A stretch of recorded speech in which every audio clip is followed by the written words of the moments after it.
Got lucky because we had one dry day, which was today. Right. So yesterday was a mess. Tomorrow's a mess, but today was kind of like that one hiatus. So we'll remember today when we're complaining about tomorrow. Well, the weekend's going to be pretty nice too. Okay. So we get a good day, then a nasty day, a good day, we go back and forth. We're spreading the wealth.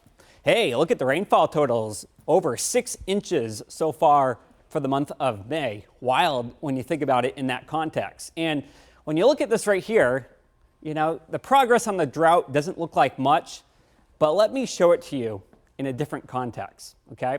If we look just at the moderate drought, which is that level 2 out of 5, just with the rain that we've had over the last week, we have seen a 10% improvement here, okay? That is quite remarkable to get that in just a week. And wouldn't you know it, more rain is on the way. This right here is what we're tracking. This is gonna blow up off the mid-Atlantic coast sometime tomorrow.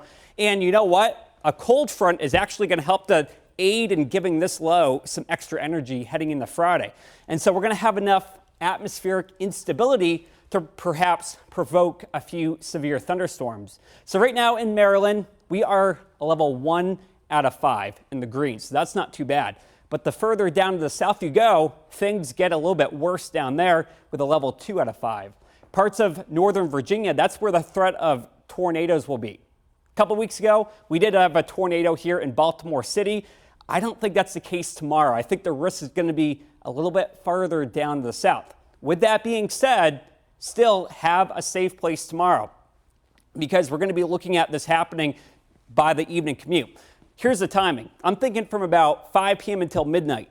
The two biggest threats, damaging wind, hail. But like I just said, the location further down to the south. That's where things will be a little bit worse heading into tomorrow. All right, tonight going into tomorrow, fair game. We might get a few showers. By the way, none of that will be severe. But as we head towards tomorrow morning, we start off dry. But it's that south wind. We are pumping in that rich moisture coming in from the deep south. As we head throughout the day, by 1 o'clock, we're looking pretty dry. But look off to the west here, 4 o'clock. The red on the map, the orange, that's what I'm concerned about heading into tomorrow evening. And here we go, by 6 p.m. Remember how I just said the worst will be a little bit further down to the south? This is what we're talking about down to the south. Look at Clinton here at 6 p.m. The red on the map, that's where we have a big threat of hail and damaging winds, and that will push off to the eastern shore by around 7 to 8 o'clock on your Friday. Then we catch a bit of a break, and then here's the back edge cold front that comes on through 11 p.m. And this could give us a secondary round of severe storms.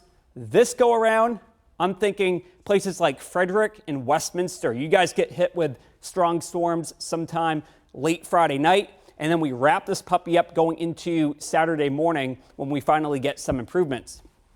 So we're going to be tracking showers on Saturday. Sunday, Monday, we're back to the 70s. And then take a look at that. A week out from today, we are flirting with 90 degrees as things continue to get hot and muggy around here. All right.